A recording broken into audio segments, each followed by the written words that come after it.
केरल में पिछले लगभग 30 सालों से औसतन कम बच्चे पैदा हो रहे हैं, लेकिन हिंदू और ईसाई समुदायों में जन्म दर इतनी कम हो चुकी है कि उनकी आबादी की वृद्धि अब घटने लगी है। प्रदेश की जनसंख्या के लेवल पर अगर इसे देखें तो इस घटते टीएफआर के बावजूद मुस्लिम समुदाय का आबादी में हिस्सा लगातार बढ़ा है। अब सवाल आता है कि ऐसा आखिर क्यों हो रहा है। दरअसल इसका कोई एक कारण नहीं है। हिंदू और ईसाई कम बच्चे पैदा कर रहे हैं, परिवार अब छोटे हो गए हैं और आजकल तो डिंक वाली शब्दावली भी मार्केट में आ गई है, यानी डबल इनकम नो किड्स। इसके अलावा सबसे बड़ी बात यह है कि केरल में बुजुर्ग आबादी पूरे देश के मुकाबले सबसे ज़्यादा है।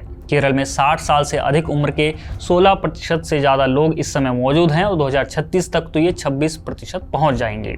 इसमें भी अगर आप देखेंगे तो हिंदू बुजुर्ग ज़्यादा मिलेंगे, क्योंकि अब तक हिंदुओं की आबादी ज़्यादा रही है। अब समस्या ये है कि बुजुर्गों की मृत्यु में वृद्धि तो होगी, लेकिन हिंदू बच्चों की बढ़ोतरी में तो वृद्धि नहीं देखने को मिलेगी। सेम गोज विद क्रिश्चियंस, जबकि मुस्लिमों के साथ ये समस्या नहीं होगी। अगर यही हालात रहते हैं तो आने वाले कुछ सालों बाद केरल में सबसे यंग पॉपुलेशन भी मुस्लिमों की ही होगी। अगर अगले 20 से 25 वर्षों तक यही रुझान जारी रहा तो क्या केरल की सामाजिक और राजनीतिक संरचना भी बदल जाएगी? सोचिए, आज जो बच्चे पैदा हो रहे हैं वही 20 से 25 साल बाद वोटर बनेंगे, कॉलेजों में जाएंगे, नौकरी करेंगे, सरकारी योजनाओं का लाभ लेंगे और राजनीति की दिशा तय करेंगे। लेकिन इसका असर केवल राजनीति तक सीमित नहीं रहेगा।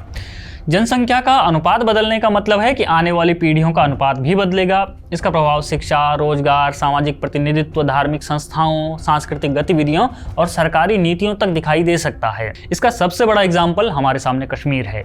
कश्मीर में जैसे जैसे मुस्लिम आबादी बढ़ी वैसे वैसे ही कश्मीरी हिंदू कम होते गए। 1990 में कश्मीरी पंडितों को कैसे भगाया गया और आज कश्मीर में कितने हिंदू रहते हैं वो किसी से छुपा हुआ नहीं है। किसी से ये छुपा हुआ नहीं है कि असम का बारपेटा जो एक समय में हिंदू बहुल था, वहाँ जब डेमोग्राफी बदल गई तो कैसे हिंदू आज अल्पसंख्यक बन गया है। यही वजह है कि यह बहस केवल जन्म और मृत्यु के आंकड़ों की नहीं है, ये केरल के भविष्य की बहस है। ये बहस इसलिए भी ज़रूरी है क्योंकि हमें वर्तमान में ही केरल फाइल्स के भयानक केसेस देखने को मिलते हैं।